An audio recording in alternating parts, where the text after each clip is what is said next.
tying up a fly called a Rangeley Favorite number 1. It's the Carrie Stevens pattern, and it's considered to be a predecessor, or one of the predecessors of the Gray Ghost. It's rather interesting. It's a very, very simple, basic fly, probably even more basic than most of her streamers. And I'm not certain if that was by design or if in her journey, as you would say these days, of fly tying, is this like the very first of a fly series that she started, and then as she created it and worked on it more, she added more to it, took away some things, and it evolved eventually into the Gray Ghost? Or were these flies that were, because it's a favorite, if they were tied this way and other people liked them that way? There is a Rangeley Favorite 2 and 3, and as you'll see, this is kind of the base of the fly, and they add 2 more and more on each subsequent fly.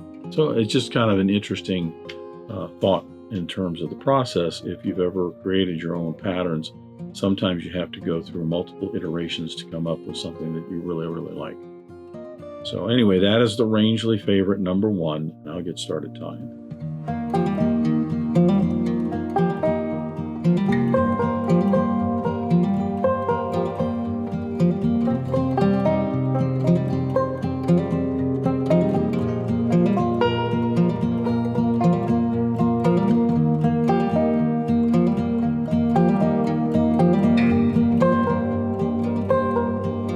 So I'm going to start the Rangeley Favorite number 1 with my hook and the vise. This is a Partridge CS15 in a size 4.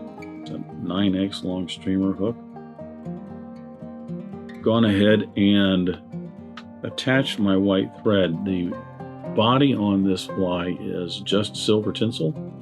At least that's what the instructions say, to assume silver tinsel. I don't think they know specifically what the original recipe was, but that's what we're going with. I'm going to do a double layer of tinsel from the front to the back. So I've already put a double layer of thread on here just to kind of speed things up a little bit. I'm using a Danville 3/0 in white for this. I'm going to attach my tinsel. I'm using a Danville silver and gold Mylar tinsel size 10 for the tinsel body. And I'm going to attach this with the gold side up.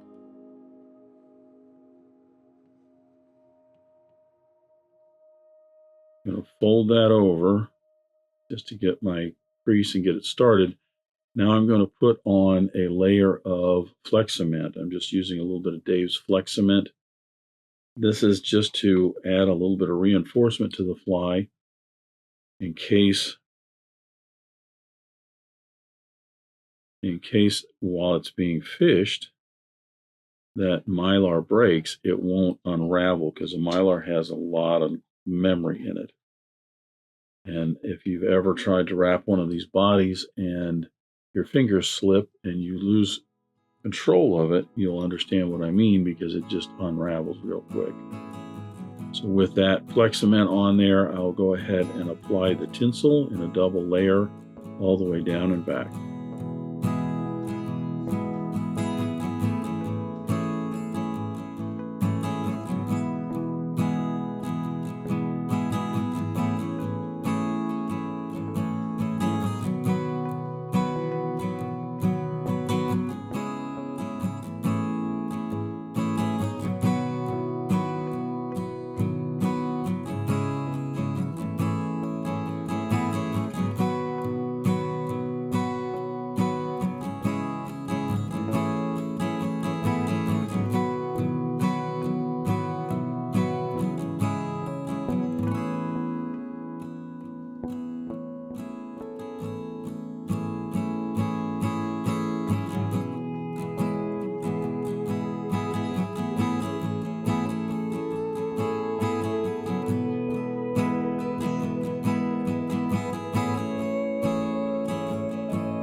tinsel applied, I'll go ahead and secure that and trim away the rest.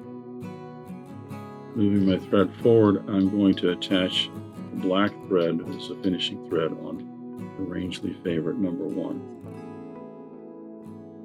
One thing you might have noticed when I was applying that tinsel, I did this on purpose. I stretched out the first layer of tinsel a little bit. Wasn't certain if I had enough tinsel to get all the way back up, so I wanted to make certain that they weren't exactly touching the first layer of wraps, so there was a little bit of a gap between them. And I did that intentionally because I wanted to show you that this is part of the reason I prefer, when I do these tinsel bodies, of doing a double layer, because if you do get any gaps, you know, in your first application or even in the second application of that tinsel, the second application is going to cover up the gaps from the first layer that you put down. Plus the fact that you already have that one layer down. If you get a gap on the second layer, then generally you're not going to see it because it's silver that shows right up underneath it. So overall, the body looks smooth and nice and silvery. For my black thread, I'm using a Danville 70 Denier in black. Attach that behind the eye of the hook, trapping the tag as well as the white thread. Trim both of those away. There is some bucktail as a belly for this fly, and the instructions actually call for a large amount of bucktail. So I've got some here that's probably about 1.5 times what I would normally put in for a belly on one of her flies. I'm assuming that that is enough to be considered a large amount. I'm going to tie that in so it's just a little bit past the bend of the hook.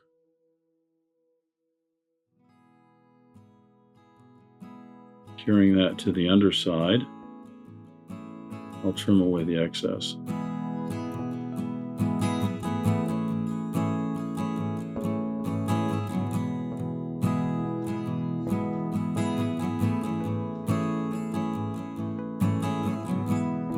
There's also a throat on the Rangeley Favorite number 1, and again, the recipe doesn't, I think it's because they're not 100% certain what it was, but it says assume gray.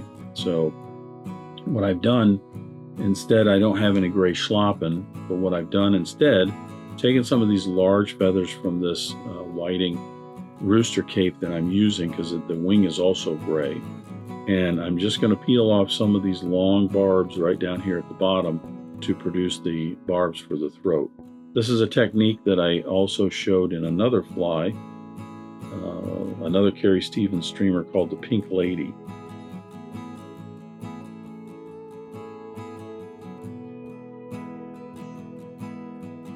I'm going to tie in 3 clumps here, one on the very bottom, one on both sides. And believe it or not, our Rangeley Favorite number 1 is almost done. There is no colored band in the head. There's no cheek of jungle cock. There's no peacock curl in the wing. The wing simply consists of 2 gray hackles. Very, very simple, straightforward fly.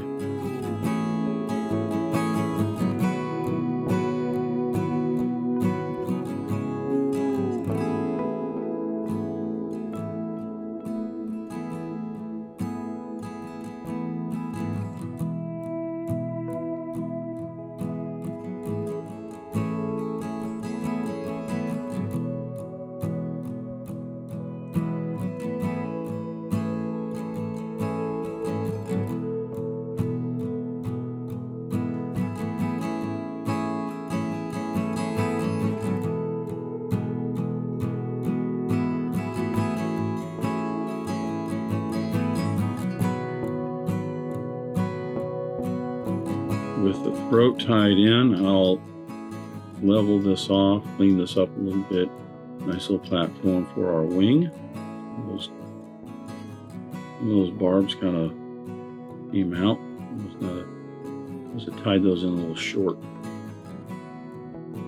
Now, as I said, the wing is just 2. Often, her recipes will call for a certain hackle, and she'll say whether it's like 1 or whether it's 2, or generally the base hackles. Let's just say this is the Pink Lady. The Pink Lady calls for 2 grizzly hackles. That's 2 on each side. So the recipe might turn around and say 4 grizzly hackles. And then if, say, there's an outside hackle that's tied in a little shorter, it might just turn around and say 4 grizzly hackles, followed by 1 slightly shorter white hackle or something like that. So when the recipe says just 2 hackles, it doesn't mean 2 on each side. It just means 2 altogether. So these I already prepped. I'm going to put those concave side touching each other, facing each other, so that it flattens out. And I'm going to tie this in. Now, I like to have, instead of having this tied in here where the wing cocks up because of all these barbs right down on the underside, I like to open this up and have the hackles draped on both sides. Takes a little bit of finessing to get the hackles to do this, but I like to have them going down the lateral sides. Just mess with it a little bit and you'll get it nice and vertical, but you'll have the hackles themselves, I should say the barbs on the hackles, on the outside of the fly, not on the top. Trim away the excess, and now we just clean this up and make the head of the fly. The head, like I said, is all black. And we clean this all up. I will do a lip finish, put some head cement on this to secure it. I'll come back with a couple coats of a clear lacquer to help protect it. And our Rangeley Favorite number 1 will be complete.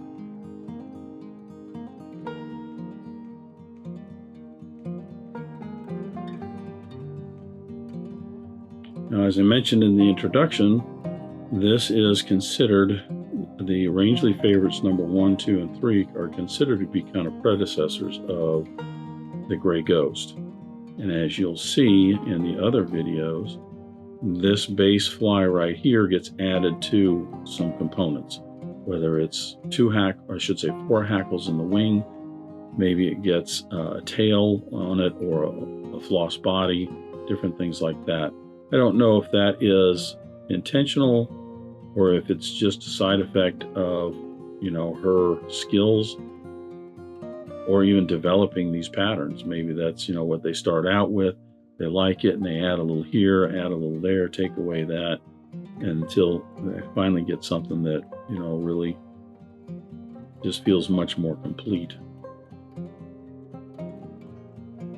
That is the Rangeley Favorite number 1. Look for number 2 and 3 coming out. Thanks for watching today. Thank you for joining me at the Vise today. I hope you learned a new pattern, at least a tip or trick here and there. If you'd like to help Dress Irons, you can like, comment, share, subscribe, all those wonderful things for the video. You can also head out to dressedirons.com where you can buy flies, tools, stickers, and merch, or you can join a growing community over on Locals at the Dressed Irons Fly Tying Guild. You can also donate to Dressed Irons if you want through the link at the bottom of the description. I thank everybody for their ongoing support, as it really does help the creation of these videos. But what's important is to remember, only fly tying. If you're not having fun, you're doing it wrong.